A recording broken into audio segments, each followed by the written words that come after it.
दोस्तों, आपने अपने गार्डन में करी पत्ता तो जरूर लगा रखा होगा और करी पत्ता बहुत सारी औषधीय गुणों को रखता है और अपने घरों में हर एक सब्जी में, हर एक चीज में इस्तेमाल किया जाता है। बहुत ही फायदेमंद रहता है। लेकिन फरवरी के महीने में आते आते करी पत्ते में कौन से हमें काम करने चाहिए जिससे हमारा जो करी पत्ता का पौधा हो बहुत सारा घना और बुशी हो जाए। जैसे आप देख पा रहे हैं कि गमले में लगा हुआ है लेकिन इसकी ग्रोथ बहुत लंबी हो गई है, लगभग ये मेरे बराबर आ चुका है, इसकी ग्रोथ इतनी बड़ी हो चुकी है। ऐसे में नीचे से बिल्कुल भी घना नहीं है। और अब फरवरी के महीने पे, क्योंकि नवंबर दिसंबर जनवरी के महीने तक क्या होता है कि ये डोरमेंसी पीरियड में चला जाता है, इसकी जो ग्रोथ होती है वो बिल्कुल रुक जाती है। लेकिन फरवरी महीने में आते आते इसमें नई ग्रोथ स्टार्ट हो जाती है। ऐसे में टाइम आ जाता है कि इसमें बहुत सारे फूल आने लगते हैं और यहाँ पर फल भी आने लगते हैं। देखिए नई यहाँ पर ये नई पत्तियां निकल रही हैं, तो यहाँ पर धीरे धीरे अभी यहाँ पर फूल आने लगेंगे और फल आने लगेंगे। ऐसी कंडीशन में फरवरी महीने में से बहुत सारे ऐसे काम है जो कि करने जरूरी होते हैं, क्योंकि डोरमेंसी पीरियड पे होता है, छोटे से गमले में लगा है इसलिए इतनी अच्छी ग्रोथ नहीं हो पाती। तो इसकी अच्छी ग्रोथ के लिए आपको क्या करना होता है, कुछ महत्वपूर्ण बिंदु हैं आपको बताने वाले हैं। 4 से 5 बिंदु बताएंगे, उन चीजों को आपको करना है जिससे कि आपका करी पत्ता का जो पौधा है बहुत ज्यादा घना और बुशी हो जाएगा। सबसे महत्वपूर्ण चीज है, पहली बात तो इसका हार्ड प्रूनिंग आपको करनी होगी। इसके जो नोड एरियाज होते हैं, नोड एरियाज से देख करके, जैसे ये नोड एरियाज है, ये नोड एरिया है, जितना बड़ा आपको पौधा रखना है, जितना लंबा आप रखना चाहते हैं उस हिसाब से आप इसकी हार्ड प्रूनिंग करेंगे। और देखिए यहाँ पर बहुत सारे न्यू बेबी प्लांट्स निकल करके आ रहे हैं, लेकिन ये न्यू बेबी प्लांट्स जो हैं ये इसी के अंदर, इसमें इसी एक ही रूट्स से होते हैं, ये कोई अलग से नहीं निकले होते हैं। लेकिन इनकी भी उतनी अच्छी ग्रोथ नहीं हो पा रही क्योंकि छोटा सा गमला है। उसी गमले में से पूरा एनर्जी पूरी की पूरी ऊपर तक भी जा रही है पौधे पे, इस वजह से अच्छी खासी ग्रोथ देखने को नहीं मिल पा रही। तो सबसे महत्वपूर्ण चीज है, पहली चीज है हार्ड प्रूनिंग करना। इसके अलावा और भी बहुत सारी चीजें हैं जो कि आपको हम बताएंगे। इसमें आपको क्या डालना है जिससे कि इसकी बहुत अच्छी ग्रोथ हो, इसकी मिट्टी पे क्या काम करना है, सारी चीजें आपको बताने वाले हैं। पहली महत्वपूर्ण चीज है कि हार्ड प्रूनिंग आपको करनी है और हमेशा जो प्रूनिंग करेंगे वो हम नोड एरिया से करेंगे।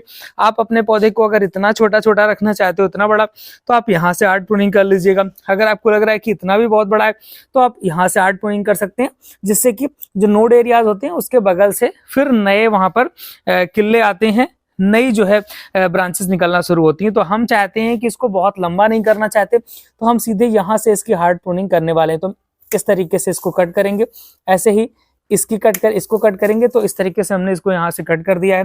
इसके अलावा अब ये बहुत लंबा सा निकल आया है, तो हम यहाँ से इसकी हार्ड प्रूनिंग कर देंगे इस जगह से। इसी तरीके से इस एरिया की हम यहाँ से कर देंगे, इसकी हम यहाँ से कर देने वाले हैं। तो अब क्या होगा कि अब इसमें नई नई पत्ती वहां पर ब्रांचेस निकलेंगी, जिससे कि बहुत अच्छी खासी ग्रोथ हो पाएगी। इसकी हार्ड प्रूनिंग हम यहाँ से कर देते हैं और इसकी इस जगह से कर देते हैं। तो लगभग हमने इतना पौधा फिलहाल अभी बचाया है। अब इन करी पत्ता को फेंकना नहीं है, इनका भी इस्तेमाल होगा। ये देखिए नया पौधा निकला हुआ है, लंबा भाग रहा है, तो हम यहाँ से इसको कट कर देते हैं।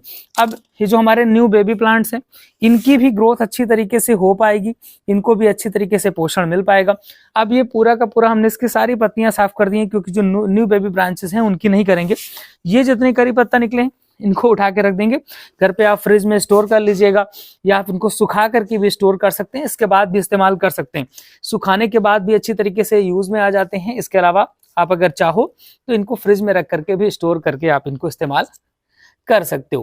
क्योंकि अब फरवरी आई है, अब इसमें नई तरीके से इसमें ग्रोथ होगी।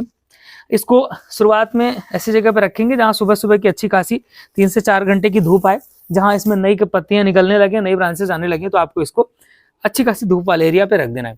अब दूसरा महत्वपूर्ण काम क्या करना है, दूसरा महत्वपूर्ण काम यह है कि अब इसकी गुड़ाई करनी है। गुड़ाई ही नहीं करनी, बल्कि हमको इससे कम से कम 1-1, 2-2 इंच की मिट्टी, इसकी ऊपर की मिट्टी को निकालना है, वो भी जड़ों को बचा करके।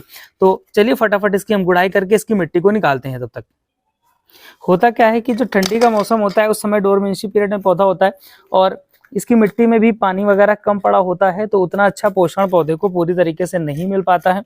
तो जड़ों को बचाते हुए कि जड़ें बहुत ज्यादा कटे नहीं, क्योंकि थोड़ा बहुत तो कटेंगी ही जड़ें, थोड़ा बहुत तो जड़ें खराब होंगी, लेकिन जड़ों को बचाते हुए, क्योंकि न्यू बेबी प्लांट भी आए हुए हैं। अब मैं भी पता नहीं आपके गमले में आए हैं कि नहीं आए, लेकिन यहाँ ज्यादातर न्यू बेबी प्लांट आ जाते हैं। जब आपका पुराना पौधा हो जाता है तो बेबी प्लांट्स निकलने लगते हैं। अगर आप चाहें तो इन बेबी प्लांट्स को भी कट करके नई जगह लगा सकते हैं। एक तरह का प्रोपोगेशन भी हो जाएगा अगर आप करना चाहते हैं। मान लीजिए ये बेबी प्लांट यहाँ पे है, तो इस पे साइड से देखेंगे इसकी रूट्स लेते हुए इसकी जो मेन यहाँ पर मदर प्लांट से जो इसकी रूट्स आई हुई है उस रूट्स को कट करके नए जगह पे हम नए गमले पे लगा भी सकते हैं। यहाँ से हमने देखिए इतनी सारी मिट्टी ये निकाल ली है। हमने बताया था कि इसको यहाँ से प्लांट को अलग करके भी आप नए गमले पे लगा सकते हैं। वैसे इसके जो प्रोपगेशन का बेस्ट टाइम होता है वो बरसात का समय होता है, लगभग जुलाई के आसपास का जो टाइम होता है बहुत ही बेस्ट टाइम होता है। लेकिन अभी भी आप चाहो तो अगर जड़ सहित पौधा है तो आप इसको प्रोपगेट कर सकते हो, लेकिन फिलहाल हम अभी नहीं करने वाले हैं। अब इसमें दूसरा काम क्या करना है, इतनी मिट्टी तो हमने निकाल दी है। यहाँ पर हमने ये वर्मी कंपोस्ट ले रखा है। आपके यहाँ पर काउडंग कंपोस्ट हो, काउडंग कंपोस्ट ले लीजिएगा। वर्मी कंपोस्ट हो तो वर्मी कंपोस्ट, जो भी आपके पास अवेलेबल हो वो आप यहाँ पर ले लीजिएगा। या हमारे पास यहाँ पर वर्मी कंपोस्ट अवेलेबल थी तो हमने इसको ले लिया है। अब इस पे क्या करेंगे, अब इस पे हम नीम खली मिलाने वाले हैं। तो ये नीम खली है, अब इसको हम मिला देंगे। ये देखिए नीम खली हमने ले लिया। अब इसमें एक मुट्ठी लगभग हम यहाँ पर नीम खली इसमें मिला देते हैं। नीम खली को मिला के इसके साथ, तो इससे फायदा क्या है, पहली चीज तो अच्छा खासा पोषण मिलने वाला है पौधे को। दूसरी चीज है कि इसका एक बहुत बड़ा फायदा ये होगा कि इसमें फंगस वगैरह की जो प्रॉब्लम अगर कोई आ रही होगी, क्योंकि अक्सर इस समय फंगस के इशू आने लगते हैं, तो वो इशू नहीं आएंगे। अब हम इसको इसमें डाल देंगे, इस अपने प्लांट्स पे अच्छी तरीके से पूरे प्लांट पे डाल देंगे। तो हम ले लेते हैं, यहाँ पर हम पूरे पौधे पे अच्छी तरीके से हम डाल देने वाले हैं, क्योंकि इस टाइम पे इसको आप पोषण की बहुत ज़्यादा ज़रूरत होगी। आपने पत्तियां भी पूरी कट कर दी हैं, सब साफ कर दिया है, तो ऐसे में पोषण की बहुत ज़्यादा नीड होगी। नई ब्रांचेस निकलेंगी, नई पत्तियां निकलेंगी, तो बहुत ज़्यादा पोषण की ज़रूरत होगी। अब आप चाहें तो इसी मिट्टी को डाल सकते हैं, या फिर आप कोई नई मिट्टी अगर डालना चाहते हैं तो नई मिट्टी भी लेकर के डाल सकते हैं। चलिए नई मिट्टी डाल देते हैं। अब इसके ऊपर हमने यहाँ से न्यू मिट्टी ले ली है, गार्डन सॉइल। अब इस गार्डन सॉइल से हम पूरे के पूरे इस अपनी जो हमने यहाँ पर वर्मी कंपोस्ट या जो भी चीज़ें डाली थी उसको पूरी तरीके से हमें अच्छी तरीके से ढक देना है। इतनी जगह बचा के रखनी है गमले में, जिससे पानी अगर आप वाटरिंग वगैरह कर रहे हैं तो फिर कोई इशू ना आए, उसमें पानी वानी भरने की जगह बन जाए। यहाँ से हमने ये न्यू गार्डन सॉइल डाल दी है और इसके साथ में वर्मी कंपोस्ट, और वहाँ पर हमने नीम खली जो है पहले नीचे से डाल दी थी। अब क्या करना है, अब एक बहुत महत्वपूर्ण पॉइंट है, वो भी ध्यान देना है आपको, वो भी चीज़ करनी ज़रूरी है। उससे करने से क्या होगा कि और अच्छे से ग्रोथ होगी, और वो काम आप जो है 1 हफ्ते में एक बार ज़रूर अपने करी पत्ता के पौधे में करिए। अब ये देखिए, ये हमने ले रखा है छाछ या मट्ठे का पानी कह सकते हैं, मट्ठा कह सकते हैं, या छाछ का पानी कह सकते हैं। बहुत गाढ़ा नहीं लेना, बिल्कुल पानी की तरीके पतला पतला लेना है, छाछ आपको लेना है। और इस छाछ का इस्तेमाल आप अपने करी पत्ता के पौधे में 1 हफ्ते में एक बार जरूर करा करिए। 1 हफ्ते में एक बार डालेंगे, इसके लिए बहुत ज्यादा फायदेमंद होता है। बहुत अच्छी मात्रा में कैल्शियम भी पहुंचाता है।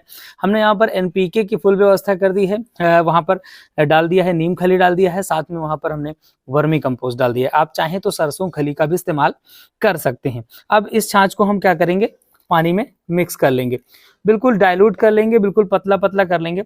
इसके बाद हमें इस पूरे के पूरे अपने प्लांट पे इसको दे देना है।